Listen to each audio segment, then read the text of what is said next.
Здравствуйте, дорогие друзья! Погода сегодня замечательная, хотя у нас еще февраль, но светит солнышко, снег растаял, птички поют. Хочу вам рассказать одно из своих стихотворений. Сады цветут, весна пришла.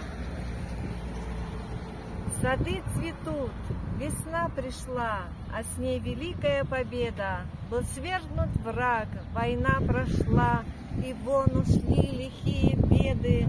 Уж долгожданный мир настал, кругом тепло, улыбки, радость, ведь от войны народ устал, хорошего в ней видел малость. Вот горец держит путь домой, после 7 годов разлуки, и мыслью занят он одной, родным пожать скорее руки. С Кавказа призван был боец, и горы след ему махали, и он отслужил, но под конец была война, на фронт послали. Теперь дорога на Кавказ уж для него была закрыта, ночами снился он не раз, земля отцов им не забыта. И опечалился солдат, все горцы высланные были, но ждал он встречи, был ей рад, они ведь много пережили.